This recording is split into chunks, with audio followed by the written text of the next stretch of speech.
All right. We're here. Hey. We're exchanging particles. Yep. Fuck it, honestly. Very responsible. Whatever. Don't come after me. I'll stab you. I won't, but it's fine. Okay. What do you have in store for me here? This is a weird setup. Yeah, we've got some tarot cards.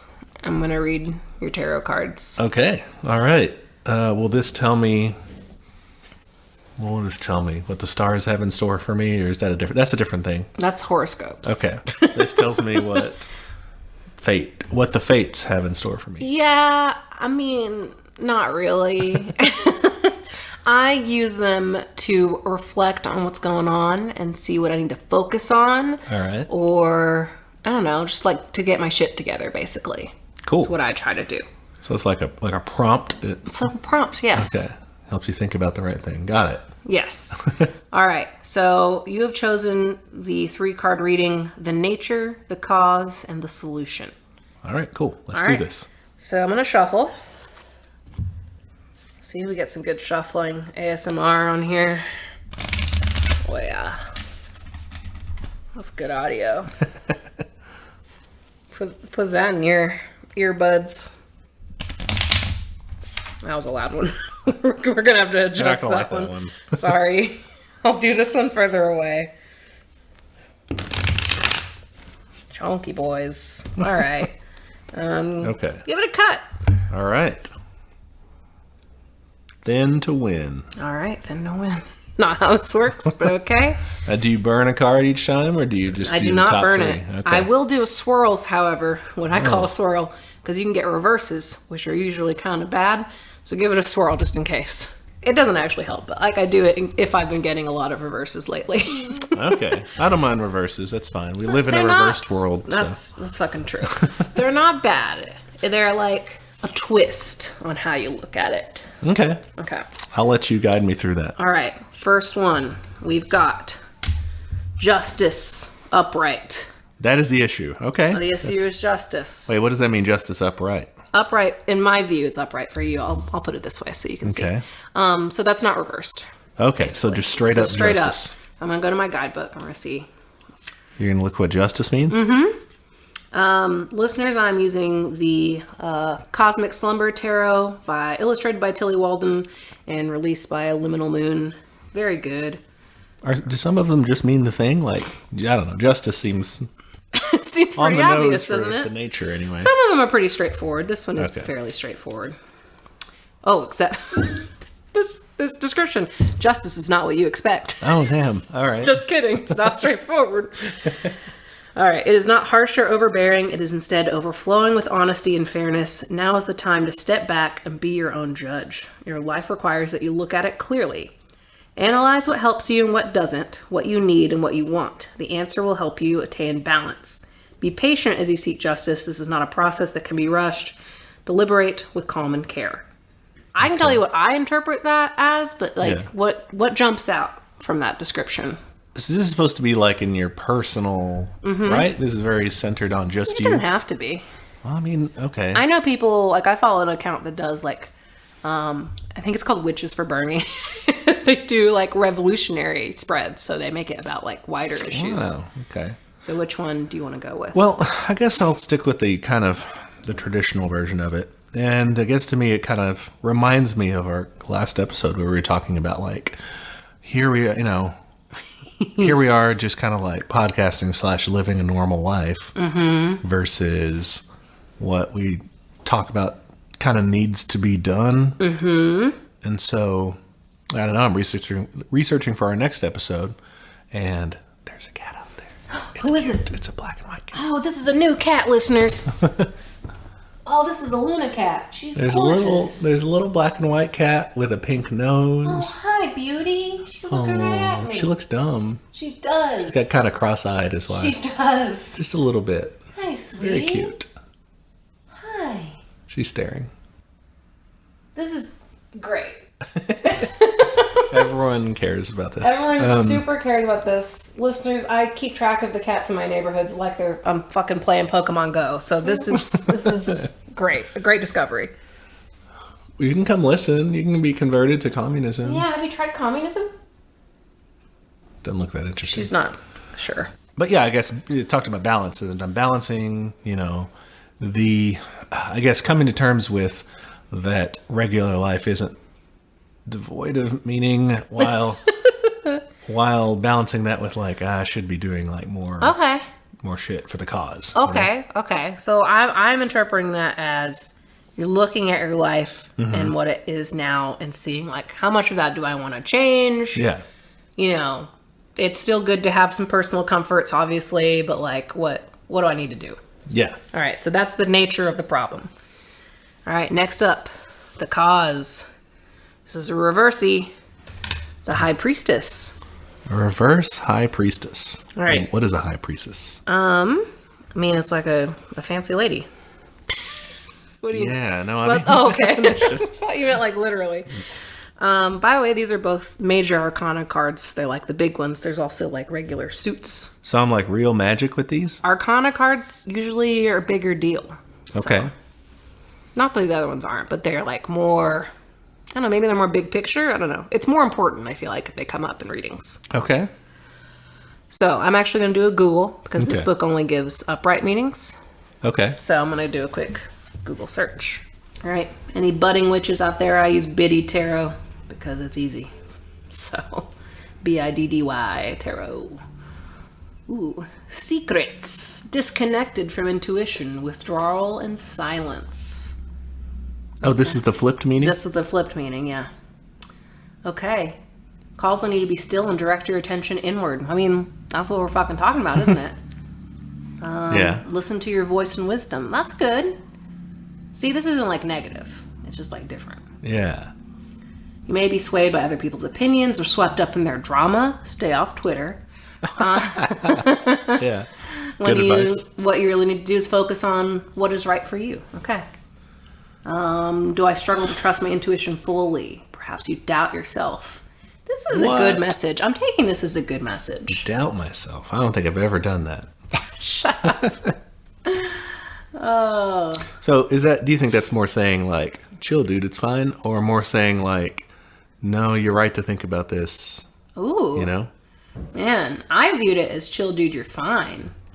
Or you're mostly fine. Or you have the answers that you need. You're on the right track.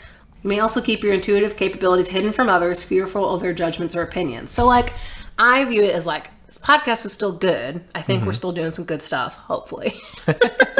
Someone's just I don't know. No. But I liked where they said what you need to do is focus on what is right for you. I actually misread this, and I thought it was going to say what's right in front of you. I'm viewing it as maybe there's more locally we can do. Okay, yeah. But yeah, it says listen to your intuition. That sounds great. All right, that's what I'll do. Listen to my intuition. Great. So that's that says that's the cause. That's not the solution. Oh, shit. So the cause, okay, but that makes sense though, because the cause of you feeling you need to look at your life and figure shit out is that you are kind of doubting yourself. The cause is the self-doubting and the... Okay, yeah. Yeah, okay. I got you. We got a little turnaround there. So right? it's just telling me you're being an introspective little punk. Okay. All right, let's see what the solution is. Ooh, Death. We've got an up... Oh, wait, hold on. This is reversed. It's confusing because the illustration. It's not death. Good. And also death isn't bad. 8 of torches. I personally love torches. Is it burn it all down? Not quite. So in this deck, they replace torches or wands with torches. Traditionally, this would be a wand. But torches symbolize creativity, new beginnings, stuff that's right up my alley. Okay. All right. Ooh. Speed and trust. Move quickly and don't hesitate. You know what to do. Don't overthink it. Again, that's only the upright meaning, so I'm going to cross-reference. Oh, it's upside down. Uh-huh. I know. The picture's confusing. So that means I'm supposed to overthink? Yeah. I don't know.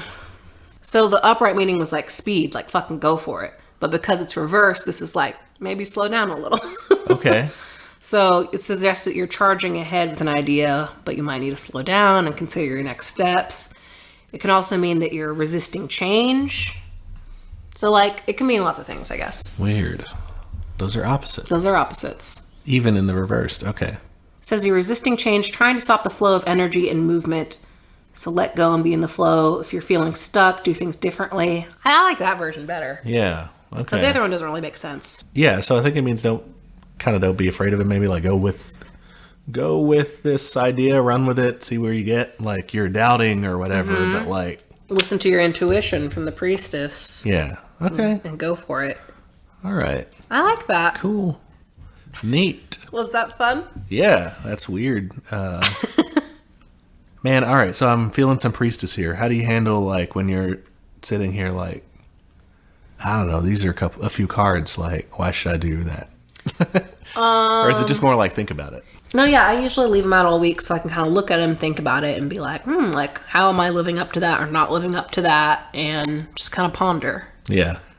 Cool. I feel like that spread was a pretty good setup for what we're doing today. You know, Yeah.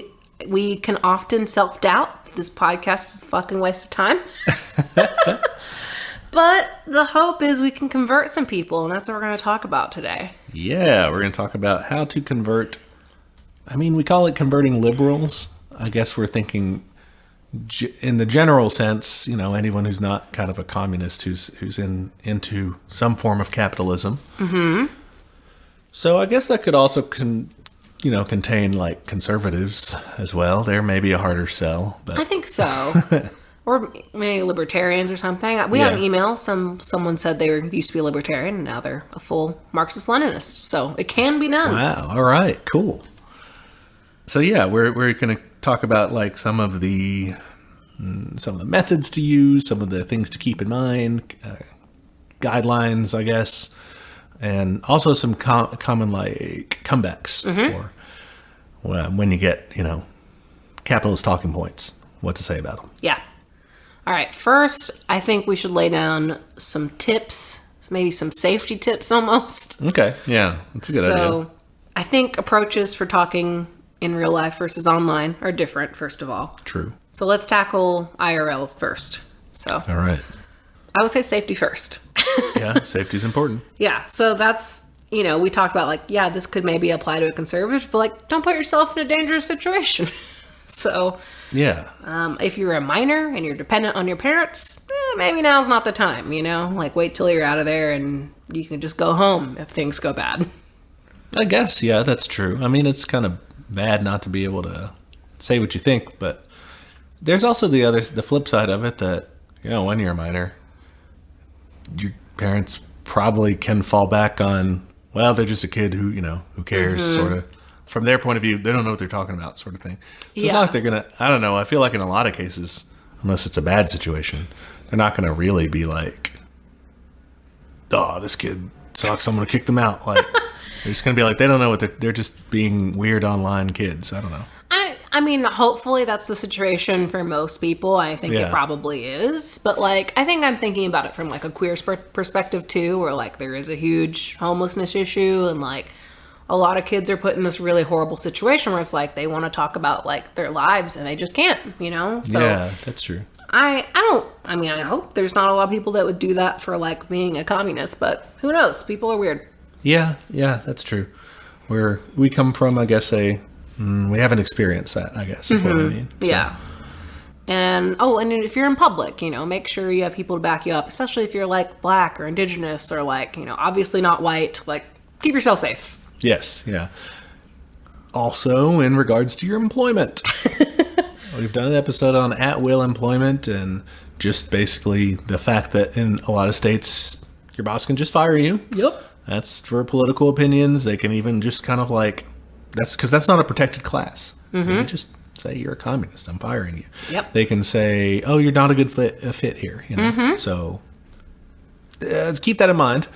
Maybe don't try to convert everyone at work unless you know that they're cool and they're not going to narc on you. Yeah, if you reach a critical mass to unionize, then fucking go for it. Yeah. But be careful until you get to that point.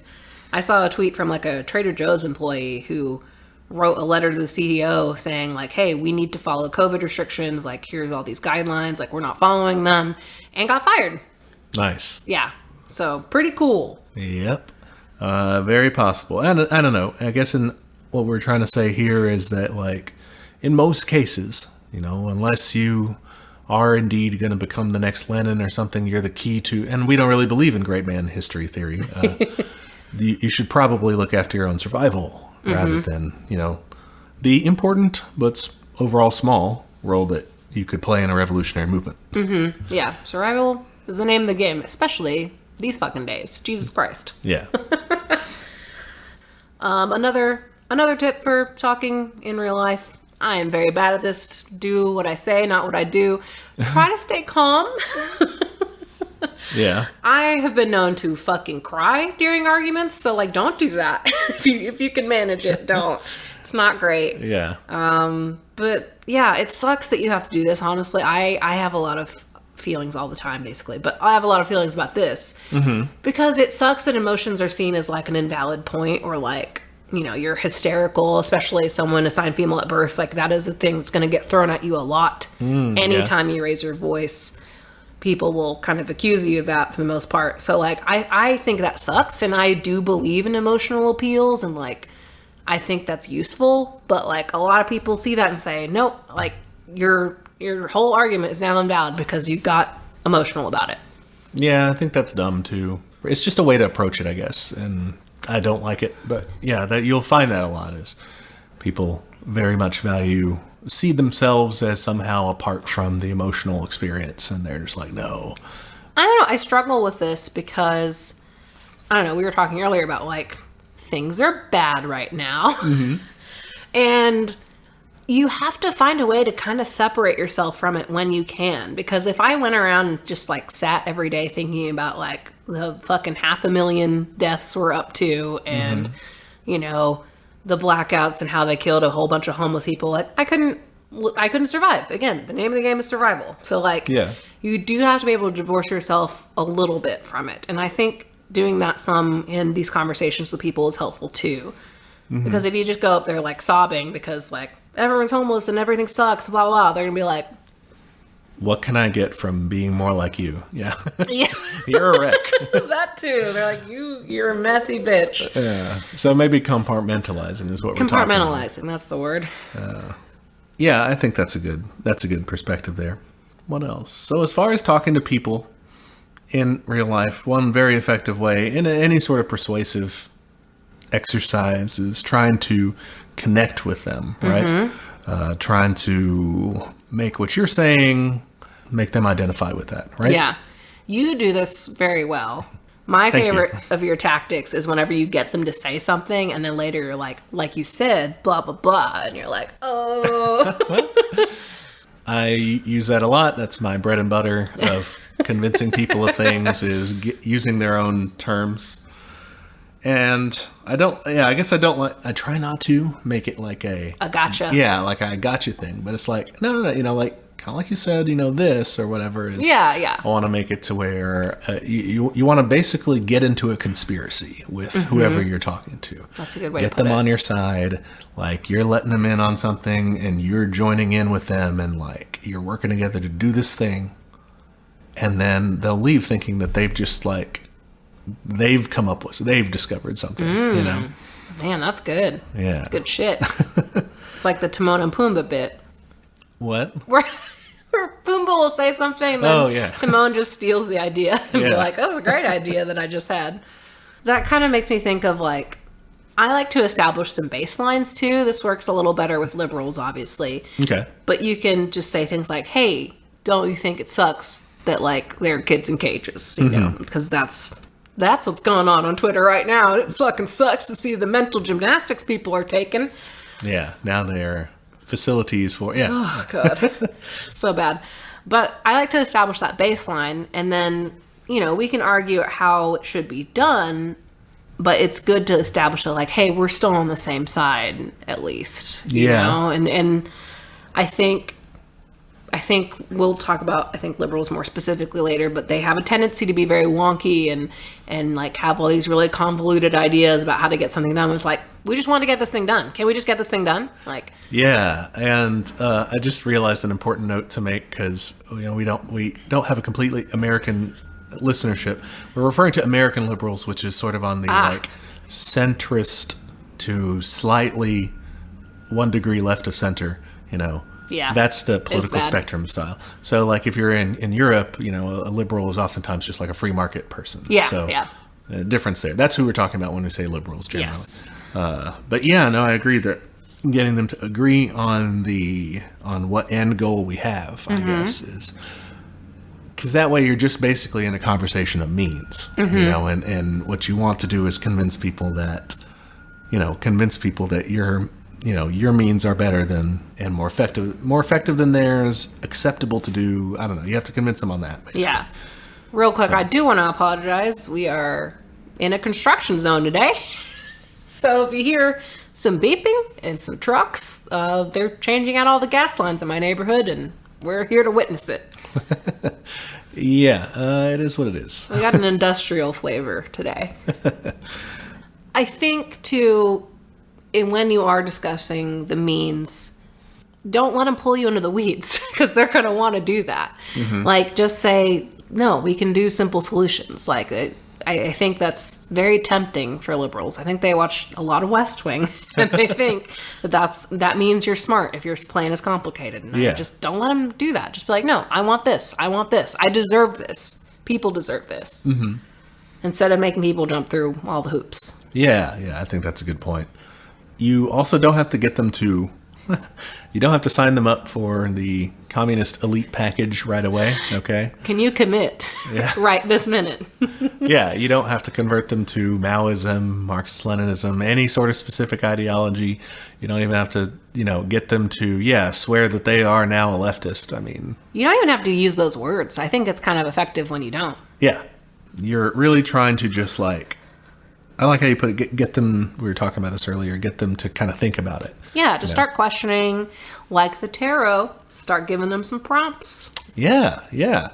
And thinking outside the box, I think a lot of received wisdom that we get in America is that of the liberal establishment, that of the orthodoxy that this is how things are. Yes. We have a huge debt that we've got to pay down so you can't spend too much. You've got to keep a balanced budget or else you're irresponsible. You have to appeal to middle America and the middle class, and no one wants to have their taxes raised, and you've got to keep the border safe, and you got to keep the stock market up. Yeah, you got to take care of the troops. You got to, there's all these things that you just have to do because that's how that's the way things are. Yeah. Be like a 5-year-old. Be like, why? Yeah, that's what you're trying to break through in the initial goal, because so many people just have that baked in, like it's ambient noise to them. It's just, it's the way things are to them too, because they've been told that so often. Yeah.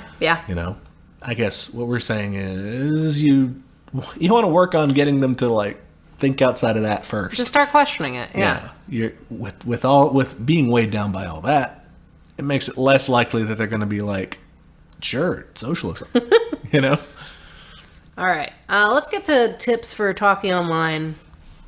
Basically, be careful if you even want to do this. Yeah. You do this more than I do. Yeah. So. Yeah. Let me give you some tips from the trenches.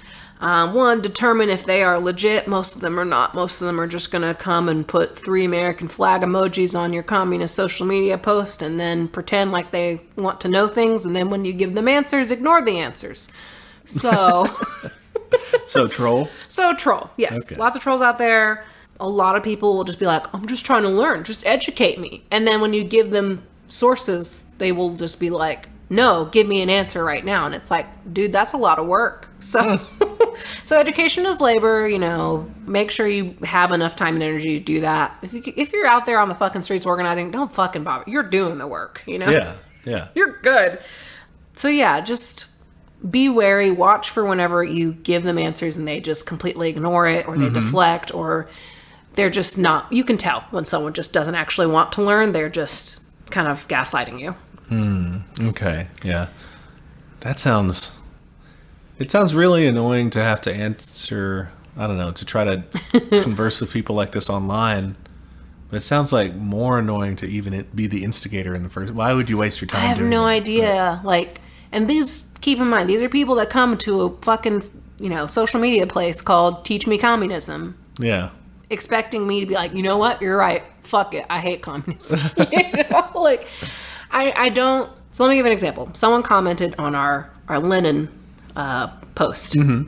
And they said, this guy killed 300 million people. Why are you celebrating him? I don't remember the number they used, but it was exorbitant. Yeah. And I said, well, you know, we talk about that in the episode. Yeah. I mean, the graphic is episode art. You know? Yeah. And they said, you know, well, why are you celebrating it in the graphic? Why doesn't it show the truth? I'm like, the graphic literally says on it, actual analysis in the episode. Like, the point of the graphic is to get people to listen to the show. I'm not going to start the graphic with, he killed this many people. Yeah. So, yeah. And I was just like, I'm giving you the resource right here. And I think it's very frustrating whenever you like do make content like this, when people are just yelling, educate me. And you're like, I did that. Like, it's out there. It's for free. Try to do. Yeah. I don't have 4 hours to talk to you about this. Right. But they really just want, like you said, they just want to whine about it or complain about it or yell at you. They just want to slam you. Yeah. Yeah. Some people, I actually had a fairly good conversation with someone online recently, and like they asked a lot of questions, and like I did my best to answer them, and like they're like, okay, I'm going to start listening to the show. Like, I'm not convinced, but I think that was interesting. I'm like, cool. Like, thanks for being respectful. Yeah. And like, I don't think this person is converted by any means, but I think it was a good convo. So yeah. And it's not just like, it's not like a tone thing, respectful, but like engaging in the conversation, like you said, not just like saying, yeah, cool, whatever, but this. Yeah. You know, like actually responding to each other's, a back and forth rather than just yelling the same thing or something. Yeah. And then that's kind of the next point on talking online is I do try to shepherd things to DMs if available. Comment section is just too public, and they're just going to try to slam you. You're going to get fucking knuckleheads in there being like, oh, he got you. Or, you know. Does that happen? That definitely happens. Oh. Yeah, being a fat person on the internet's real great when people just come in with vomit emojis. Just all kinds of shit happens to you. So, wow. So yeah, try to keep it off there because people are looking to score points. They're not looking to learn. They're looking to score points. Yeah, and when it's public like that, you're both sides, I think. Yeah. There's more at stake. You Yes. are the representative, the tribune of your side. And so it's more pressure on you. It's more pressure on them. Neither side's going to be willing to like talk and actually listen to each other and make because a big part of the conversation is making small concessions where you can, if for no other reason than to make the other person feel good. Yeah. And like being able to take that other conversation in the DMs, I was able to be like, hey, just so you know, I'm probably going to reference like some of our episodes because like this is not going to be the best way to teach you lots of information. And they're like, cool, that's fine. And like, you know, I even said some of them I'm going to send screenshots to my brother so he can give feedback. And like, they were very okay with that. Cool. But that's impossible to do in a comment section. Right. Yeah. Because then, you just get that performative aspect. Yeah. Yeah. Cool. All right. We talked about some forum-specific tips, if you're online or not. But let's get to the meat. The meat of it. All right. So when you're sitting down with somebody, standing, whatever, you're talking to them, you want to try to convince them to see the world a better way. Right? That's your goal, I guess. And to get them, and we want to be kind of ecumenical here. We want to be. What does that mean? Like including like all sorts of tendencies. Okay. All right. We don't want to be just like how to convince them to be a hardline Trotskyist or whatever, Doesn't matter. Wherever you are, right? Yeah, I feel like even getting them to socialism is a pretty good start. Yeah. Democratic socialism. Yeah. To the left of the Democratic Party in the United States. It's a low bar. Is a really low bar. But in America, it's what we're working with. It's so bad, guys. Getting them to be like okay with Bernie is oftentimes where you're at. But yeah, that's the ultimate goal, is to get them over close to where you are. The first thing I would say is that it's important to be talking to them about things that matter to them. Yes. Rather than about politics, which for so many people, they think that's very abstract. That's not something they're into. For sure. It's like, we here find that this theory is interesting. We, it can get kind of arcane sometimes, kind of abstract, but like it's cool to learn. Yeah. And it's great if you're into that. But for most people, that kind of holds a limited interest, and most people are too concerned. I don't mean that in a normative way. Like, they are just too concerned to deal with. Yeah. To have to deal with this. And I think that actually does tie back to the theory. Like, people are worried about their material needs. And, like, so connect what their material needs are with, like, how the system fucking sucks. Yes. Yeah. This can be done all the time. Like, the trick is actually being not too annoying about it. Because when you see the world materially, then you see like how everything keeps tying back to, this could be solved like with a political solution. Oh yeah, yeah. I do that like with our parents all the time. I'll just be like, "LOL, capitalism, am I right?" And they'll be like, "Yeah, I think you're right." You know, like they're much more open to it now than they used to be because they are seeing the fucking cracks in the system. The pandemic was a very easy example. You know, like because I mean we have a parent figure who is a waitress, and we were just like, doesn't this suck that they are just going to keep sending people back to work over and over again? Like, what the fuck? You know why this is? Blood must oil the machine of capitalism. And people have an experience of that and don't know how to comprehend it. Or how to name it, maybe? Yeah, yeah. You have a feeling that it's unfair, and a lot of this gets expressed in different ways, from kind of conspiratorial thinking, to like, this would work, but there are secret forces that like make it bad, or just corruption. This would work except for people steal and humans are bad, so they mess it up. These kind of are alternative explanations that you've got to kind of cut through, is saying like, this actually just it's a feature, not a bug. Yeah. Well, the corruption point is interesting because I think there is like the macro level of it, of like, people are bad. If you give benefits to people, they'll abuse them. But I think a lot of people also understand that like our system is corrupt too. And that's a super easy way to get like even a libertarian on your side to be like, I also hate the Democrats. Yes. Yeah, that's true. Pretty easy. Mm-hmm. Yeah, is to talk about how, when leadership, that's a good point, distinction between people's... The human nature argument? Yeah, I guess, people's disdain for their fellow humans and saying like, oh, they're bad, they're going to steal, versus powerful people who are bad. Okay, that's good. But I guess the main point I kind of wanted to raise here is that most of the time people aren't going to want to have a conversation of the tendency of the rate of profit to fall. Don't break out Marx on the first date. Yes, Connect what they're going through. Connect like, damn, that does suck that you had to pay that much for your hospital bill. Yeah, that's an easy one. Everyone fucking hates that. Yeah, and that's a good segue to, I guess, the sort of the terminology to use. Like, you don't necessarily have to go, you had a high hospital bill. Doesn't that suck? Don't you wish we had communism? Like, yeah. Again, be careful when you bust that out. Right. You don't have to identify what you're convincing them of with the words that are bad words to them. Yeah, it sucks, but it's like fucking hiding veggies in people's mac and cheese here. And this is in America. You probably won't have as hard of a time with socialism in a lot of other places, at least. Because people have like fucking benefited from it and like are aware of it. Yeah, and that's here what you're like, no. And that's what you're trying to cut through here, is saying, what if we took care of that? I mean, we could do that. We could set up a program where, instead of having to pay a bunch of money for your hospital bills, we could just like cover that as a service in taxes and just do it. Yeah. That's all you have to convince them of. What if we just had it? Right? And I think that is, I don't know, that's a more powerful approach than trying to sign them up for something that sounds scary to them. Yeah. I think, not to get too abstract here, but I think having a little bit of morality play into these things is good. I just will tell people, like, I think these things are all right because I think people deserve to live and live comfortably.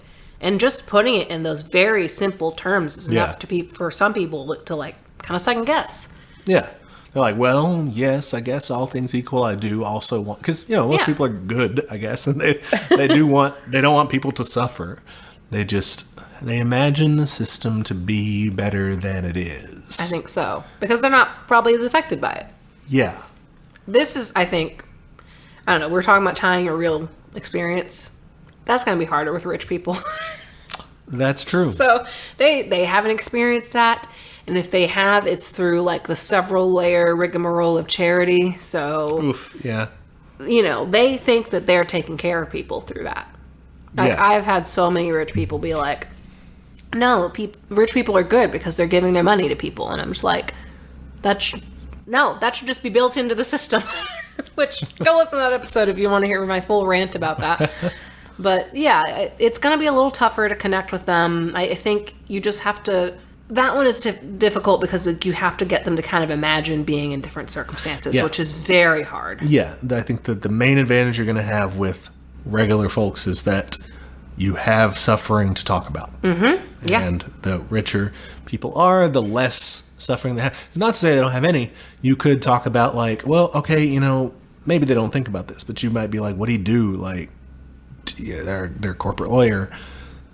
Doesn't that kind of suck that you don't feel like you do a ton? You drop, business contracts and shuffle money for somebody. And a lot of people do have this like kind of empty shell of what they are spending most of their life doing, that you can be like, I mean, I kind of want a world where people have more meaning in it, Yeah, yeah. And I think that's not as effective of an appeal because it is kind of like abstract out in the philosophical, And unless you know they already feel that way about their job, that's pretty risky because some people are they think they work hard or they make up work for themselves so they fucking work hard, Or they're just into business. Some people like Excel. But you can still find a way to connect with people. Like, if you know that like maybe someone in their family has an issue with alcohol or something, or some sort of substance abuse, like mental health. Like, there's so many ways that this system is like interconnected. Like, you can still probably get to them personally. It's just going to take a little more digging. Yeah. Mm-hmm. Also, intersectionality. That's very helpful too. If you are talking to a person of color, you can be like, man, yeah, you already know it sucks. Yeah. Yeah. Kind of one more thing I wanted to raise on in the terminology thing. Mm-hmm. In terms of staying away from communism, staying away from socialism, but getting them into that direction, is there was something I read in a Fred Hampton speech from our last episode that I thought was interesting. He was talking about the breakfast program, and saying you have these like older women in the community there, helping with the breakfast program and making sure this was the free breakfast for children program that the Panthers ran.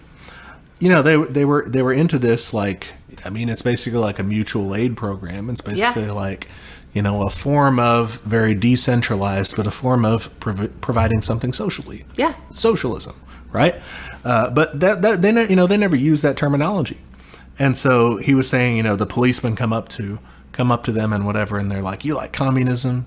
And they're like, I've never heard of, I don't know what that is, honestly. I'm feeding children. I don't know what you're talking about. Like, well, do you like socialism? They're like, I mean, again, not really into that. I don't, and then he's like, you like capitalism. I'm like, well, I mean, yeah, that's the system we're in. Sure, I guess it's fine. And, they're like, you like the Breakfast for Children program? Yes, duh. We're, this is what we're about. And it's like, oh, well, the Breakfast for Children program, it's socialist, it's communist, you shouldn't be for it. But they're like, stay away from it, man. This is ours. We're, don't try to mess with it. I don't know if I like communism. I don't know if I like socialism, but I know that Breakfast for Children program is feeding our kids, Yeah. So it's that's what we're talking about when we were saying, like, wouldn't it be nice if we had, universal health care paid for by everybody? We're not talking about access, but just like 100% it's a right. Mm-hmm. When you get people on board with things like that, like, they'll like that. They'll like, housing that's, provided for them. Like, it's just a right. People think that humans should be able to survive. Then you can reveal to them that, hey, what you actually like, it's called socialism. Yeah. Wait till they're bought and sold, though. Yeah. In the context of these conversations too, not just in terms of like the abstract and staying away from like socialism and communism, maybe at first, of course. Mm-hmm. You do want to get them there. It's important to destigmatize that, but we're talking about when you're really trying to persuade people. Yeah. Another thing is, like, it's cool to know all the technical terms for all this stuff. And you know, learn it when you get the chance. Learning is cool. Yeah, don't be ashamed of it. On the other hand, it's not, oftentimes for people, the simpler the better. Yeah, you want to be accessible. Yeah. And I feel like I try to do that. Like I use humor when I try to connect with people or personal experiences. I just try to keep it really simple and really down to earth. Be like, man, LOL, like capitalism. Like just bullshit stuff like that. Like you can't completely meme someone into this, but it helps, you know? Yeah. One of the things I try to do when I'm teaching is get away from kind of the, like, how it sounds in the textbook. How history sounded actually at the time, because they were very fancy old-fashioned people or whatever, and get it to be like how people speak in the present, you know? And I think that's effective for people understanding what's going on, and it's effective in arguing too, is getting things across in a, in like an everyday language rather than... Yeah, and I even think back to our very first episodes about, like, Marx and, like, the manifesto. The lessons from that I continually go back to, but, like, that took us 2 episodes to get through. It's very wordy, it's very archaic sounding. And so when we say, like, don't bring out Marx on the first date, I'm not saying you can't talk about the concepts, but, like, don't read it to them. Right, yeah. Get it to speak to people where they are. Yeah. All right, let's have a debate. Here we go. Debate night. We've actually tried communism before. It doesn't work. You know, it sounds great in theory. Yeah. It can't actually succeed. That was a wonderful liberal voice. Thank you. I'm going to brunch. Bye. All right. So, yes, sure. Communism, socialism. We've tried it before and it doesn't work. We've tried it in a number of states, and only a few of them have survived the siege brought upon them by the capitalist powers. That's the thing people don't realize, is how fucked, like, those countries were from the outset. Yeah. And it's a very good point, because, like, it depends on where you're talking about. You know, different places, they might have like, if you're talking about Russia, you know, they had a revolution, but they were coming from, like, the most backward or the most underdeveloped of the, you know, sort of proto-capitalist. Yeah, they're going from serfdom to communism, or socialism, rather. And that's another, I do always like to trot that. I was like, technically, we haven't gotten to communism ever, but it's okay. Well, and, yeah, that's... It's not overly helpful at that stage, probably, for most people. When you're talking about all the Latin American countries. Yeah. Well, we spent an episode looking at how, time after time, anytime they flirted with sort of a leftist government or an outright one, they incurred the wrath of the United States right away. Yep. You know, what was it? It was Porfirio Diaz who had this saying, poor Mexico, so far from God, so close to the United States. Ugh, I feel that way now. That's so many of the countries in the Western Hemisphere who tried to do anything socialistic, communistic, is blam. You know, when you look at other states too, other revolutionary governments that have faced. I'm just saying that, like, it's one good way to put this is the U.S. relentlessly attacks, economically or otherwise, countries that try to break from the capitalist order. Yeah, and that history just isn't taught, and we talk about that a lot here. And, like, there's a reason it's not taught, there's a reason people don't know about it, and there's a reason that these countries get crushed. It's because we benefit from it. And, like, I think people have a really hard time connecting that, you know. The excuses we have for invading countries nowadays is just fucking paper thin. But people still believe it. People still believe that we're fucking, I guess, for freedom or whatever. I don't know. Protecting... Yeah, democracy, and which is a joke here. Well, it's built in, though, to the boilerplate language that people use, and it just, like we were saying, they kind of absorb it from the environment, just ambient noise to them is, you know, this notion of, like, oh, the troops, they're defending our freedom. Oh, the troops, they're protecting our rights over there so that we have the freedoms we deserve. But, like, they're not doing that. No one is in Iraq, in Afghanistan, in Syria, in wherever, wherever these troops are stationed, no one's over there trying to take your freedom. Like, how would they even do that? Yeah. They got a freedom vacuum machine over there that they just press a button and Yeah. there go your freedoms. I mean, one, they're scared of them. They think they're going to do like another 9/11, I assume. But Yeah, which is happening every day due to the pandemic. But yeah, exactly. Like, the idea that we're protecting democracy is like me saying that I can teach like advanced particle physics. Like, I need to get my own shit right before I can go teach somebody else something. Like, it's not a good idea. It's not real. I think on the flip side of that is people are taught that communism is bad and communism is a dictatorship. Communism is inherently wrong and it's stifling people's freedoms. And we talked about that too in our What's So Great About Capitalism episode. It's like, freedom to what? To like die of homelessness? Like, Yep. Cool freedoms. Yeah. If you're looking at a communist state, a socialist state, anything like that, and we mean, of course, you get into the technicality of it, like you said. Communist state just meaning like a state run by a communist party. Yes. Right? They're not technically communist, and we've covered that.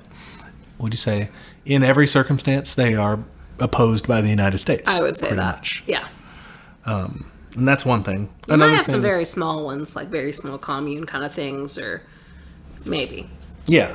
But There's also the fact that they are gonna have problems. Mm-hmm. Like they're a country. yeah, I mean, we were talking about Russia. Like, not only were they working against the United States and like other countries, they also, had a war and a famine and another civil war. Like, there's a lot Yes. going on. Yeah. So, yeah, cut them a break. And yeah, it's every country's going to go through problems. Like I would say, okay, well, on the flip side, we've tried capitalism. How's that going? We're currently doing that, and if you're saying how's it worked, it really hasn't in its way. Yeah, I mean, it's worked in. It's worked for some people. For some people, it worked really well. And people like to pull out all these stats that, this many hundreds of millions of people were killed by communism or whatever. This many people suffered. This many, all that. I mean, when you're talking about a capitalist system, what you're talking about, 12% of women, 10% of men in poverty. Jesus. In the United States, they're leading capitalist country. Yeah. A system where you're just going to say that many people are like, that's fine, they're in poverty. Like, Yeah. that works for these people. What's our COVID count? I know we're at 500K, but what's the war stat of that now? The Like, where it's does it this fit many into wars war? combined? Well, I always liked to. You like the 9/11 a day. Well, I like that one or Pearl Harbor. If it's below 3,000, I go with Pearl Harbor because my big benchmark is when we will finally eclipse the both sides toll of the Civil War. Wow, that'd be a bad one. Yeah, we've already passed the side that matters, the Union dead. But when we lump in the traitors too, we'll need to surpass at least 600,000. I mean, we're on our way. Yeah. I don't doubt it. So. Cool. I just mean, and the person you were debating with can say, well, that's not fair. I mean, that's just a natural disaster or whatever. So in many of the cases of communist states that have, their issues as well, they have other factors that play into that. When we talked about like the famine in Ukraine, in the Soviet Union, like part of that was exacerbated by government policy. Like, they made it worse, sure, but there was also like a famine. I mean, it just happened, Yeah, well, I would say to that too, like this was defo exacerbated by capitalism. Like you look at other countries that were willing to actually, for real, shut down these motherfuckers in Australia. I love y'all, but I'm so jealous. You're going to concerts. Yeah. And I just can't. I can't even. Like, because they were willing to do the work and we weren't. We said, nope, our economy is more important. Our quote unquote economy is more important than people's lives. Yeah. I wonder too if it's not that useful of an exercise. So saying, all right, here's the United States, here's how it's fucking up. Capitalism sucks. Or here's China, here's Russia, here's Cuba, these communist states, here's what happened that was bad for them, here's why they suck. Like, is there any rule that says that whatever policy we try is going to lead us to be exactly like this country? I think, yeah, I usually try to go for more of a long game, you know, when people are like, you know, especially for the it sounds good in theory thing. Yeah. I'm like, let's fucking try. Yeah. Like, this isn't working. Let's keep trying. And this kind of gets to like an upcoming thing we're going to talk about is just human nature, is that like, I'm actually very optimistic in the sense that I believe we can get to this point. Like, full communism is kind of sci-fi. Yeah. And I hope to fucking God we can get there. Yeah. And I'm willing to keep pushing for it, even though it hasn't worked yet. And understanding that, yeah, like we said, those circumstances were obviously exacerbated by other factors. But I'm just hoping we can get there eventually.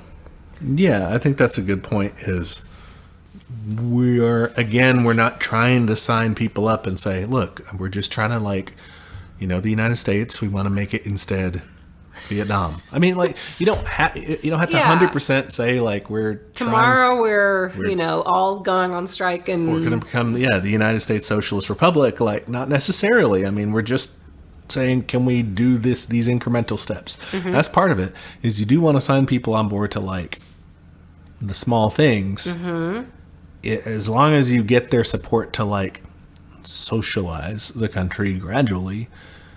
By the time that you want to say, okay, yeah, let's do, like, let's have Soviets now, like, you know, they'll be like, okay, well, we socialized everything else, why not? it was fine. Yeah.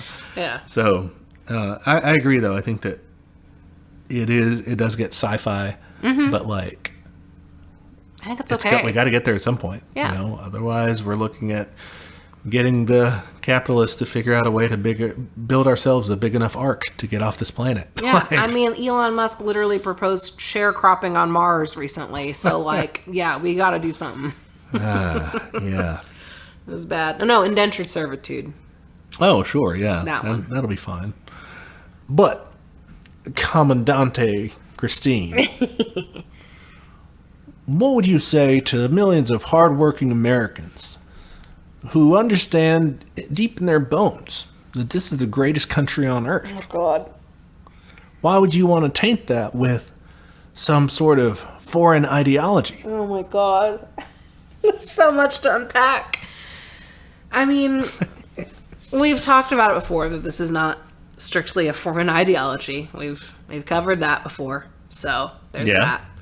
I mean, yeah, we have a lot of patriotism to work against here in the States. And you do, I think you do have to point out that, like, we're not doing so great. And I think, too, you have to ask people, what are your metrics for doing well? Because people will point to our fucking NASDAQ numbers as if that means anything in comparison to how many people are, like, homeless. Yep. Homeless, you're looking at more than 500,000 people in the United States. How many empty houses again? Units, you're looking at something like 14 million. Cool system. That, you know, makes sense, right? In terms of, you know, hunger, you're looking at 1 in 4 kids going hungry. What the fuck? That's so many. Food insecure. 17 million children in the United States. Yeah. Again, this gets to the human nature thing. I think people can, I don't think they'll actually say it outright, but they will immediately defend the people who quote unquote work harder than the people who don't. Like, there's a lot of blaming the poor in this country. Yeah, saying they deserve it, they want to be homeless, whatever. Like, they made their own choices, they're lazy, whatever it is. Yeah. Which is why they don't want to provide for them. Yep. I don't know. Ultimately, you can't be that selfish. I mean, you have to be like, even if you fuck up, I want you to be alive. Yeah, like, I mean, that conversation I was having with that person, they kept asking, like, what about the rights of these, like, rich people or whatever? And I'm like, or they were saying, like, why morally should we provide for people? I'm like, I don't know how to explain that to you. Yeah. Like, that was very hard for me. I'm like, I think it's a tweet somewhere that's like, I don't know how to have to explain to you how to care about other people. Yeah. Like, to me, it is literally kindergarten level stuff. Like, we have stuff, let's share it with people. Yeah, and you even at the basic, the more basic level is just like people should get to live. Yeah. Yeah. We've talked about it before. The phrase earn a living is very fucked up. Mm-hmm. Yeah, they should just... And, then, okay, well, if you want to get into particulars, you're kind of having an abstract argument, but whatever. You could be like, yeah, I guess if you want to make it to where, like, you live in a nicer place or you have nicer stuff, like, fine. But at the baseline is you want to convince people, like, that humans deserve to live. That's, They deserve to be comfortable, too, not just eke out a living and scrape by. Bread and water, yeah. Yeah, like, I just think people deserve things. And, like, let's go ahead. We've been dancing around it. Let's go ahead and talk about the human nature argument. Okay, yeah. The human nature question will be like, but what about human nature? Humans are greedy, they're lazy, they'll Corrupt. take advantage, No one will want to work. No one will work. Everyone will sit on their ass. They will take as much money as they can. They'll go to the free food place and just take it all. They'll go to the, to the store and just clean out the shelves. Insane. Yeah. Well, first off, we've been stuck inside for a year. I think a lot of people want to go do things. I don't think we're happy with just sitting around doing nothing. On the other hand, I think a lot of people will want to work less. And I think that's okay. Yes, it's like good. We will want to do less shitty things. We want to do fewer bullshit jobs. Yeah. And have more meaning in our life. I don't know if that's like a negative, a downside. That sounds Why? great. I would love that. Like fucking Europeans take like 2 weeks, what is it, a whole month off vacation or something? Like a lot of people do that. Like we get 2 weeks and we never use it. Yep. But yeah, I mean, this one is another one where I'm willing to sound kind of naive. I believe in people. I think people are inherently good. I think circumstances lead them to bad and not bad, but painful choices, I would say. If you look at our justice system, like who's in there?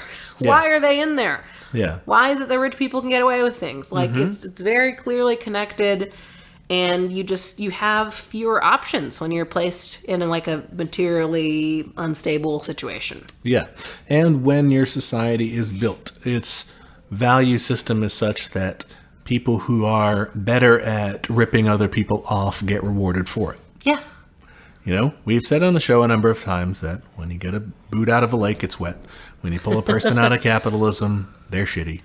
People, it's going to take some time. Yeah. People will have to adapt, kind of learn new values, I guess. And I think that a lot of us come with this or have this sense of our tarot reading here or of justice, right? Have our sense of what's right, what's wrong. Like you said, we're taught in kindergarten that, you should share with people. Everyone should be helping each other. Yeah. It's just basic shit. Yeah. That's what we kind of know on one level. And we're forced into this divided mind of I know that this is and this is very strange because so many people in America, I guess our majority faith is Christianity, and you're really taught share, look out for each other, be there for each other. And I think a lot of religions have this at its base, and that's what you get once a week. But then you go out into the world and the value system is actually get for yourself, Absolutely. Make sure that you're covered. That's it. You had to. Did you see that thing about the mayor in Texas who resigned and made that Facebook post that was "Look out for yourself. Bad. Only the strong survive." That was horrible. That's the governing ethos of the United States since Reagan. Yeah. And there's obviously a lot of reasons why. I think the nuclear family is kind of partially to blame for that. You are just completely atomized at work and at home. It is just you. It's just an individualized culture. Yeah. Where we just don't have a big sense of community anymore. Yeah, I think that's a good point. I think this is a very abstract one too, like what we're talking about right now. Yeah. I think if you talk about specific programs, people push back with this too. Things like welfare, they'll be like, no, what if people will just abuse steal from it, basically. Yeah, abuse it, yeah. I'm just whatever. Yes. I don't care if people do that. Because that has to be, you have to look at your goal. Is your goal to make sure that everybody only gets what they are allotted? Or is your goal to make sure that everybody who needs something gets it? Yeah. Because those are two different goals. It's like that thing where, like, someone, like, misbehaves and so they punish the whole class. Yeah. It's like, fuck you. Like, that's not justice either. Yep. Or the legal principle of, it's better that 10 guilty people walk free than one innocent person is put into jail, is what you're looking at here. We should have that principle for socially providing things. Absolutely. Like, I'm totally okay with it. Yeah. Would I prefer they don't do that? Sure. Yeah. But like you said, the boot's gonna be wet, man. Like, we can't change people overnight. But I'm willing to bet that if we put in the work, people will realize, oh, this is a good thing. I want more people to have access to this. I better not take more than what I need. And I would say, honestly, I take big inspiration from, like, the abolitionist movement. The idea of, like, not blaming people for where they are now and just kind of believing in people, basically. Like, I think they have a very good framework of, like, what can lead people to these situations and how we can stop the situations in order to free the people, And I think people view abolitionism as, like, gates are open, Yeah. And it's like, no, we have to change the environment so that these situations are more and more rare. Now, I get what you're saying here. I get what you're saying, okay? And I'm listening. I'm understanding. But, what about, like, maybe it's not all what the right wing is saying or what the left wing is saying, but maybe we need to, find something in the middle, maybe compromise. Have kind of, a middle of the road approach. A little bit, the best parts from each. Oh, God. All right. Go back to your DNC fundraiser. So, here's the thing. There was this very good, I believe it was, I don't know if it started as a graphic or not. I'd have to find it. But the way they explained it was, like, compromise and how that can actually lead to way worse choices. Okay. So, for example, if you're trying to compromise with Hitler, which we basically are at this point, you're going to end up with a pretty regressive program. Like, you can't do that. Like, you have to establish some baseline, like, no, we're not going that far. So do you just mean, like, if you try to compromise with people who are so far right wing, you'll end up with something that's, like, right of center? Is that what you're saying? Like, that's, like, way too conservative to do anything good? I think so. Okay. Yeah, I was saying, if you are specifically referring to, like, compromising with Nazis or very far right people, in terms of, like, their government, a bit power and stuff, that's literally what they did with Hitler, and he just took over the country and said, bye, guys, we're liquidating you. Like, so... That's the thing. There's the idea of, like, the tolerating people who are intolerant. Guess who's going to fucking win every time? Yeah. It's the intolerant people. Because they don't care. They will crush you. Yeah, they're willing to use the means to get to their ends. But no, I mean, as far as the political positioning and stuff goes, if... I guess we see in the American context that we're stuck with one side that is obsessed with compromise, the Democrats, and you're stuck with another side that has really seen through the compromise thing and is just playing a different game, which is hilarious in some sense and terrible in outcome. It's hilarious on, like, I'm far enough removed from it.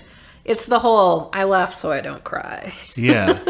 Well, because, when they end up compromising, they just sell the shirt off their back and, that's, they lose completely, and if you're compromising with super far right-wing elements, it sucks. Like, all you're going to get is a fucking sticker on your drone that says all lives matter or something, or I don't even know.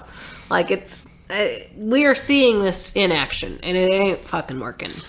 And to talk about, I guess, the fallacy that's at the heart here is compromising doesn't mean something's good. And I don't know where people get this received wisdom of, like, centrism is where it's at. You're not too far this or too... It's Goldilocks. It's not too hot, not too cold. Yeah. It's just right. I think it's also, like, maybe they think that's democracy. Like, we do a little bit of what each side says? Maybe. I mean... I think people, overestimate how effective our democracy is because it's, like, negative effective. Like, Yeah. It's purposefully built to, like, do less shit. Yeah. Yeah, absolutely. Because I mean, the Republicans are a fucking majority minority party, or however that goes. Well, that's the geography stuff aside. You know, that's based on geography, but like and gerrymandering. The whole though, like the Constitution. You know, the Senate's built to like not do stuff. Absolutely, you know, yeah. It's supposed to get in the way, and that goes to the patriotism too. People don't want to like rip up this precious document that fucking a bunch of racist people wrote 200 years ago. I would happily punch any founding father in the face. I'm not good at punching. I would insult them to their face. I don't know. I was like, do I have any exceptions? Like, John Adams wasn't shitty. He was like, was he? Yeah, he didn't own slaves, for example. Only guy in like the first fucking 6, dudes, 5 dudes to not own slaves. But yeah, maybe I'll watch that HBO series of him. It's got that guy that I like. I can't remember his name. Paul Giamatti. Yeah, I love cool. him. So yeah, I agree. The U.S. has an unhealthy obsession with its early days. Ugh. It would be great if we could get past that and say, let's make the government the way we want it to. Mm-hmm. Unlikely. Even working within that context, though, this Constitution's been amended 27 times. Yeah, we could just fucking scotch tape some new shit to it, man. Like, it's fine. Yeah. And, like, if you're that obsessed with democracy, which most of these people are too, if everyone agrees we should change it, we should probably fucking change it, you know? Yeah, and that's one thing is that the government system has to be, I guess, made to reflect the will of people more. Mm-hmm. You know, like you said, with gerrymandering. Yeah. That's something that I think has a wider appeal. Yeah. Because people feel that it is unfair how things are set up, you know? Absolutely. Again, sorry for the construction noises. Yeah. Not a lot we can do about that. Are other countries as fetishistic about their founding? Let us know. Yes, please. It's a mess here. It's really bad. Like, yeah, I'm super curious. But yeah, I guess I don't know how to translate that well to people who aren't like already. You know, what's the appeal, or how do you reach people? I know that people find it unfair, but getting through to people that like we shouldn't just accept like our Constitution and our founding principles or whatever as is, because like it's not working. They're not great. I think it's showing people that it's not working, and I think some people aren't directly affected by it, or if they are, they just think this is just my life, man. Like, this is my fucking lot in life. I think America is a very self-flagellating people, very Puritan in that way. Just like, oh, you have to work really hard and you have to do all these things, and that's just how it is. Like, the whole pushback against getting handouts. Like, I think people like to see themselves here as hardworking and as tough or whatever. People don't believe that they deserve more and that other people deserve more. And that's very sad. It is sad. I was trying to think, because it's like people, I think there's this element too of like, yeah, we do have some downsides, but we have some great sides too, man. Like, think of all the different varieties of whatever, think of all like the cool shit we have. No, I mean like the cool material shit we have. We're rich as fuck. And that's cool. And yeah, sure, some people have to be homeless, but like so many things are great for most of us that like I mean, to me that's really a gross thing to say. Like, I think that's the heart of some of it. I think so too. I think that's why people blame poor people, so they don't have to deal with that contradiction, and that they're willing to sell out other people so they can live comfortably. Yeah. I don't know. I guess I would counter that, though. And no one's going to really make that argument, but that feeling of like baldly. The reverse of it, though, is saying, and the good way to make that argument, would be to say, your socialism and stuff sounds like it, sounds like it will help some people, sure, but it's going to hold everybody back. Like, it's going to make it to where we are overall poorer, will be more equal but more poor, right? And I would say, like, do they got, some version of socialism light, market socialism, democratic socialism, social democracy in Europe, Like, yeah, a lot of people have done that. In some place, some countries there, and they still have shit, Like, yeah. Well, I think people also have a hard time unabstracting, there's probably a word for that, but realizing how rich our rich people are. Yeah. Like, I think people don't understand that. They love to make excuses as to why they're not actually that rich. Actually, it's just their assets. Oh my God. But yeah, people love to make excuses too for rich people, that they worked really hard and they're exceptional, and so they deserve to keep all their money, even though it's literally more money than anyone could ever spend in several lifetimes. Yep, that's true. All right. So this is one that I've heard a lot lately. Okay. At least it's not Trump. So this is like a an American liberal critique is what retort, like, is this a defense of anytime Biden or you the Democratic Party? complain about Joseph R. Biden, Yeah. you're gonna get some lib in your mention saying, at least it's not Trump. Some variation of that. And that's the whole of their defense is just basically, yeah. I think they're obsessed with decorum. yeah. I mean, is that maybe a defense of decorum, or just saying like a Democrat is better than a Republican? God, at this point, unless you're like one of 4 Democrats, it's really not. Yeah, it's hard to see. I mean, I guess it's like a marginal, I guess, political stance, and like what they say, how they say it, their message is better. Normally, in most, I mean, it is. It's not like, it's not like openly. It's like trying to be nice and trying to say the right things. But I think whatever you gain in that, you lose in effectivity, and they never do anything because they can't. They can't wield power. Yeah. I mean, I'm telling you, I feel like every day I just get more and more angry about Joe Biden and how, like, just actively just doing terrible things, bombing Syria, kids in fucking whatever they're calling them now. They're still detention centers. Yeah. Still haven't given us that stimmy, all kinds of stuff, Yeah, they're arguing now about even giving you the little pittance that they have compromised themselves down to. Trying to explain to me how their math makes sense instead of just giving me fucking money. Like, it's bad. Yeah. I think that gets to the heart of a lot of liberalism in their relationship to the left, is they see us as an obstacle. Yeah. They see us as, you're the reason we can't get Democrats elected. I'm like, no, motherfucker, we show up every time, even though we hate it. Yeah. And vote for your milquetoast piece of shit every time. Yep. So you can't have your cake and eat it too. You can't say that we are the sole cause of your elections not working out, and also that our ideas aren't popular enough for people to want them. Like, which one is it, bud?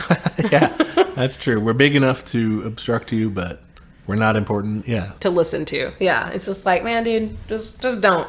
Go away. I hate you. Anyway, hey, Democrats. And I guess that's the trap of electoralism. Is when you get your hopes vested in a moderate liberal and just a centrist Democrat. I mean, they're going to get dashed.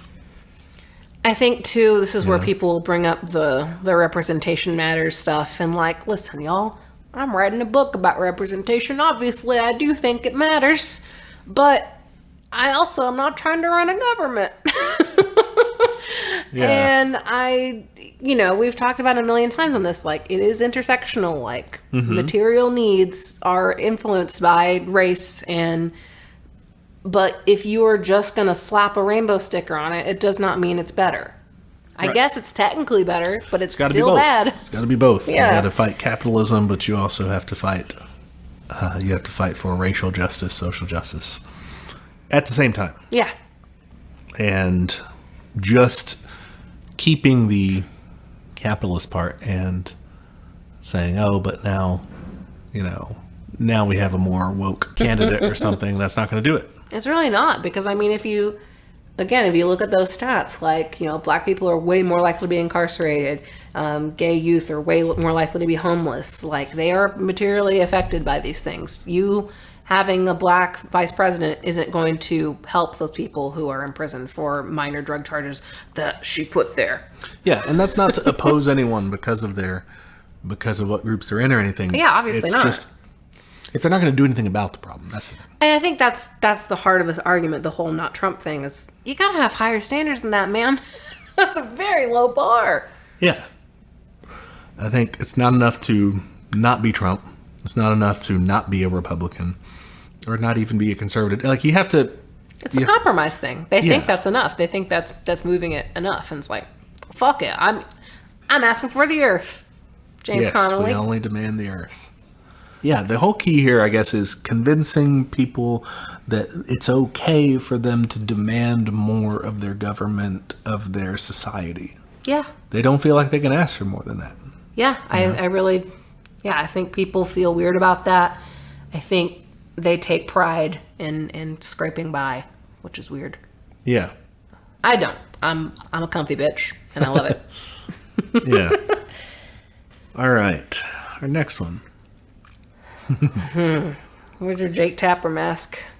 Your ideas sound interesting at all. Senator Sanders. Yeah. Senator Sanders, how are you going to pay for it? The American people want to know, with a $20 trillion debt, how are you going to pay for these programs? Oh, well, let me tell you, Jake Tapper. Have you ever tasted the flesh of Jeff Bezos? Delicious. Crispy, seasoned perfectly with dollar bills. Yeah. You can sear it, roast it, and candy it. It's a lot of different ways. Lots of options. You're saying make rich people pay for it. Yeah, for sure. That's what we're going to do. I mean, again, we talked about this earlier. People don't understand how fucking rich these people are, how much excess they have. And I think people hear that and they think, oh, you're going to take away my house? And it's like, that doesn't mean you're rich, buddy. Like, you're not in that category. Yeah. Like, you have to have several houses and a yacht and your own fucking space flight program, apparently. Okay, see, because I was going to say, like, you're not even in the, like, next category below them, which is what you would be minus the space program thing. Like, you know, like, there's super rich. I guess there's, like, you know, well off. Yeah. Which is still way more than a lot of people, you know, well off is still very comfortable. Then, like, rich, and that's what most of us raise our eyebrows at. And then there's, like, very ridiculous. Rich, and then the like Elon Musk's and Tesla guys. Yeah. But, like, there's still even that level below that is still, like, still very rich. There's still a lot of that. So, but I guess we're talking about this objection when people bring this up would be like when you say, oh, I think we should have universal health care. All right. And so your proposal is, yes, but we pay for it through taxes? Yeah. I think you have to get people, one, to admit that they're probably not as rich as they think they are. Yeah. And realize there's a whole other fucking world. And, like, I've seen bits of it. It's weird, guys. It's very weird. And those are the people we're talking about. And the super, super rich. And, like, just realize... I mean, they're going to try to defend those people, even though they're not them most of the time. But just, I mean, it gets back to that kindergarten sharing shit for me. Just like, they don't need it. I'm sorry, but they don't. Yeah. I don't care if they quote-unquote earned it. They didn't. But even if they did, they don't need it. And people need more than what they have. Yeah. And that's what you've got to... You got to get people to accept the goal. Accept the goal of getting everyone what they need. Yeah. And if you can get them to that point, then they'll have to figure out how they're going to get there. And they'll have to reevaluate. Is my goal to make sure that everybody can keep 100% of whatever they manage to take from other people? If that's your goal, you have a completely different set of priorities. But if your goal has changed, then you've got to look at different things. I mean, you've got to weigh those two different things and say, well, which one's more important? Yeah, like which one makes for a better world? Yeah. Yeah, I think it's challenging because, like, as Marxists and people who know theory, which if you listen to this pod, congrats, you know a little bit of theory. Yeah. We understand that those rich people did not earn it, and these people still think they do. And, like, I don't think I'd come out the gate telling them, no, they actually are exploiting their workers, and here's how that works, and blah, blah, blah. Like, a lot of people are going to push back on that. You're going to get swamped into theory territory. I think, I find more success sticking with the morality argument of, like, hey, share your shit, please. Like, Yeah. come on, it's the right thing to do. And then the long-term project is saying, like, Once well, they they don't even realize- deserve it. Yeah. Okay. That's a good point. I think people are kind of wedded to that whole anybody can be a tycoon if they just put their mind to it. You know? Yeah, it's very hard to get people to give up that myth because that means they have to give it up for themselves, and that's tough. Yeah, and I guess this is a good place for it to be in this episode of talking to liberals, because we do want to emphasize, like, we're really not, at the end of the day, fighting for a society that just, is ours, but with high taxes and more shit. We're not. That you get, Yeah, please don't come at us saying that we're fucking sock them losers or Yeah, something. this is transitional, and if you're a sock dem loser, it's okay. We love you. I love those too. Don't worry. I would way rather have you than any of these motherfuckers. Yeah, you're miles beyond them, but like we do, I think, want to eventually move past that. And This is onboarding. yeah, we when you get people comfortable with this, then you can start, revealing your true colors, and which is red. It's a honeypot. Yeah, you want to, we do want to move past this, but this is a good starting point in saying like people deserve to live, because again, once you get them to that goal, then the means kind of open up to them and say, well, okay, what do we need to do to get there? And the more important thing becomes, let's make sure people have what they need, rather than let's respect the will of some 200-year-old document. Yeah, I really do think it comes down to a lot of trying to get people to empathize more and understand that, like, their circumstances are completely different than people without means. Like, it's just another fucking world. Yeah. And also, I think even if you are talking to someone who doesn't have means, I think getting them to not blame themselves is going to be a huge part. Like, I've definitely been around people who blame themselves, like, oh, I didn't go to college, so that's why I'm not earning enough, or oh, I'm not smart enough, or whatever it is. Like, Yeah. there's no need for that. Like, Yeah. it's not your fucking fault. You're doing your best, and like, the system is set up against you. And it should be enough. It just, again, we keep going back to this, but it should just be enough to exist. Like, Yeah. you should just get to. People have inherent worth. Yeah, that's That's the name of the game. that's the goal, as far as, again, trying to convince people what the main thing is. People deserve to exist. Now what? Yeah. Yeah, and that is surprisingly hard for a lot of people. Yeah. What's another obstacle you'll run into when you're talking about universal programs? Right, we're saying people deserve to live, but they deserve, health care.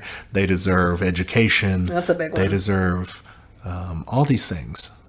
That should be everybody, right? A universal thing. I don't know. I don't want to give free college to some rich kid. Yeah, that's an objection you'll run into is, what if we give this away to Mr. Moneybags over here? Mr. Rich, like, what's going to happen? Well, good news. Moneybags has already paid for it via taxes. Yeah, I don't think people understand taxes. That's the thing too with you're going to raise my taxes to pay for this, so actually I'm just going to be paying more with No. like healthcare, right? That was a big fight. Yeah. And you're just, one thing you have to try to explain, try to lay out that, like, no, dude, if you pay taxes for something that you then don't have to pay for, and the taxes are less than what you would have paid for it, you make money. Yeah. Right? Yeah. Same thing with you're saying with the rich people. If you tax this dude $400,000 and then they end up, they don't pay that much in college for their kid, then they paid more for it. Yeah. They paid for theirs and subsidized someone else. Yeah, like it's not that complicated. I think in this country we have a very hard time naming what few social services we have as what they are. Like, we don't think about, Social Security. No one even acknowledges it. That's what that is. It's a big deal. Mm-hmm. And there's like a constant pressure to privatize things, like police, like even Post like office. post office, all this stuff. Like, we are trying to privatize it more and more, so people aren't recognizing, oh, I'm paying for this service. Yeah. Like, I'm putting my money in the pot, and I'm getting something for it. Yeah. Well, part of it is because it's, shittily run and everyone's always trying to cut from it. And this part of the playbook. Yeah. They want to make it bad, and so that you don't think it's a thing anymore, that you don't notice it, you think it's just crap, so that you're fine with cutting it, so that they don't have to pay for it anymore. They don't have to pay. So you ask for less. Yeah. So part of the goal is getting people to demand not just like that these services exist, but that they're good. It's like that thing you used to do, like with chores, where you'd be like, oh, where does this dish go? And just do a bad job so someone else would do it for you. Yeah, exactly. Don't feel like crazy. Yeah, that's what our government does with things. Yeah, it's like, we'll just do a bad job so that they won't ask for it again. Yeah, but you've got to be annoying and demand that it get done anyway. You know? Or just deflect and keep doing stupid shit to distract, like what fucking Biden's doing. So. Yeah, so I think when people come with that objection, oh, but we don't want to that's inefficient to give it away to rich people, is like, it's just gonna, they're just gonna pay for it twice. Yeah. So like, it's fine. It's gonna be fine. They're gonna pay for someone else's. There's all sorts of more, I guess, techniques and more specific instances that you might run into. Yeah, one thing we didn't really cover is like, you always get those usually men who jump to, what about a security threat? And, get all very war hawkish or worried about terrorism and stuff like that. So that's, I mean, but that depends on your stripe, because if you're, sure, if you're talking about a kind of an anarcho-communist commune situation or something, or you're talking about just like a little peaceful place, or you're talking gun policy where you, I don't know, if you want gun control or something, then yeah, you'd run into that. I don't think that they would have a problem with the state of security in a Marxist-Leninist state, or with the ability of like defending yourself against other countries. The Soviet Union handled that pretty well when it came down to it. Where do you usually run into that though? Like regarding what? So it'll be about defending against other countries, and then they love to go to really wild things like, what if someone brings a bomb into the commune? So like, there's the commune level stuff, okay. Yeah. And then there's also like when you want to defund the military, or the police. Yeah. This is where they go. They immediately go to doomsday scenarios, and you're like, are you planning something? Like, why do you think about this so much? Yeah, no, that makes sense, I guess. I didn't think about that. So, yeah, one policy that you should be on board with is things that, make life harder for the cops, because fuck them. But defunding, abolishing the police, that's something we're on board with, and it's hard. It's a hard sell because, people will come out with this, Yeah, I mean, that definitely could and should be its own episode, and we've touched on it before. But yeah, I tend to defer to like other like abolitionist work on this, just because like, hey, this is not my area of expertise. So I usually just try to refer someone to someone else's work. So yeah. Yeah, they probably do know more. However, I feel entitled to spout off about it anyway. The military is like the biggest. It's like the military and like Medicare or something. And those are and Social Security. Those are like the biggest parts of our budget. It's our obscene. Military spends more than like the next 20-something countries combined, and the next 20-something countries combined, almost all of them are allies. Yeah. We don't need that much in military spending. We've got enough to bomb the world into the Stone Age twice over. We don't need it. Yeah, and I think for me, reading Open Veins was a huge way of seeing like why that is, and like how it props up capitalism props it right back up too. Like, it is a very self-sustaining cycle, and it's very easy to point that out. You can be like, look at like military industrial complex, look at these contracts they're getting, like there's fucking incentive for this. And this is actually a place where you can kind of find some common ground with unexpected parties, with more conservative minded, more hawk minded, like people who consider themselves isolationists, maybe isolationists, but also like strong America, strong defense people. Because if you can actually point out to them that, look, every dollar that we pour into the military is another dollar that our enemies are going to target. That whenever, like, all this fancy shit you buy is just more fancy shit that they can take down with some $10 IED device. Oh, I didn't even think about that. Like, it's crazy. It's like a higher risk reward thing? Yeah, well, it's asymmetric. The whole thing is asymmetric warfare, where we're sending in the top dollar, top flight, everything.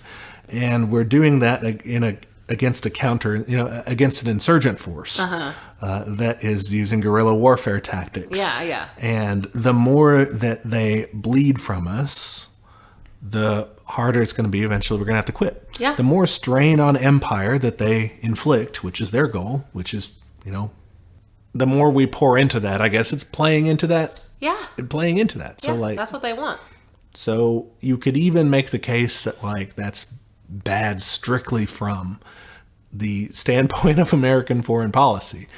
Yeah. That said, we're an enemy of empire, so we don't want American foreign policy to do well, really. But that's just if you're trying to score that rhetorical point. Oh yeah, and every time we bomb these places, we are absolutely radicalizing people. Yep. It's not good. I mean, it's not good to do just morally, but also not good in strategic terms, I guess. Right, yeah. Mm-hmm. There's, as far as the police go, we've talked about before on the show, the town budgets, city budgets and everything, and how those are completely dwarfed by what they give to their police departments. Yeah. And it's just kind of trying to shift that mindset from survival of the fittest kind of stuff to let's provide for people and see how people work when they're actually thriving and not just scraping by. And maybe if they're well cared for, maybe it won't be as big of a problem. I'm willing to bet it won't. And that's a big part of what our theory says, is that, people's material needs are cared for. Crime, as such as it's defined, is going to drop off. Yeah. Yeah, when you have better mental health services, better education, there's studies about people who had access to pre-K education, do way better. They're more likely to have a house and a car and make more money, all these things. Wow, imagine when people have access to things, their lives turn out better. Wow. Weird how that works. Yep. Weird how that works. We just want to make it to where everybody has all of those things. And everything's great. Yeah, just by virtue of being a person. Yep. I think we said that about 1 million times on this episode, but that's okay. It's an important message. Yeah. Memorize that. That's your talking point. Go forth and spread it. Yeah. Good luck, y'all. Let us know if this works. Also, again, remember the first part. Stay safe. Yep. Stay safe. Don't get fired. Don't get beat up. Yeah. Whatever else. Yeah. Stay smart. All right. What are we doing next week? Next week, we're going to go to China. That sounds far away. Yeah, we're not traveling. Okay. We're going to talk about China. We're going to talk about specifically a guy named Mao Zedong. All right. We've learned about this guy tangentially, but I'm excited to do a deep dive. It's a lot. Cool. So this is going to be kind of like our Lenin episode, maybe is a good comparison, but more of a biography-focused piece. With Lenin, we did, the Russian Revolution first, and then went back and covered Lenin. And in this one, we're going to try the reverse order. We'll see. My reasoning is that there's too much that happens in Mao's lifetime. So in the Russian case, Lenin was mostly just for the revolution and kind of shuffled off basically right before they made the, so he wasn't around for a large portion of governance, whereas Mao was. Yeah, that's true. Cool. All right. Well, that sounds fun. I know this is a very heavily requested topic. I know nothing about it except that the Panthers were into it, and I'm into the Panthers. So, cool. In the meantime, you can find us online.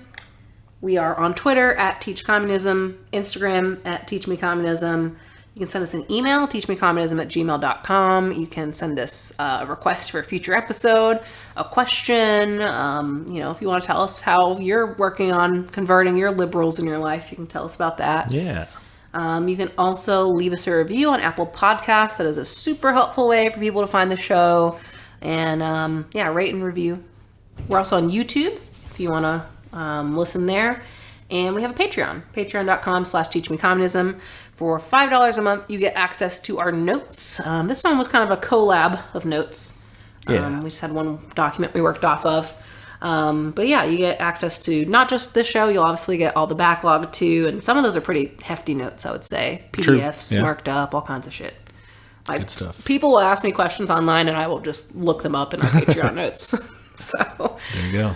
And the funds from that go to a local mutual aid fund. We actually just recently, because of the storms in Texas, went ahead and donated what we had so far this year to Feed the People Dallas. I think it was $47 or something like that. So, we'll keep on doing that as needed. Obviously that was a crisis situation, so we wanted to get some money out there. But we're planning on just doing that annually. Cool. Is that it? Is that all the internet? Did I finish the internet? You finished the internet, yeah. Great. It was delicious. All right. Well, good conversation. Hopefully, listeners, you guys can take that into the world and start rustling up a revolution for us. Yeah. We need it. I'd also say take some refuge in your friends who are already leftist. It is very cathartic.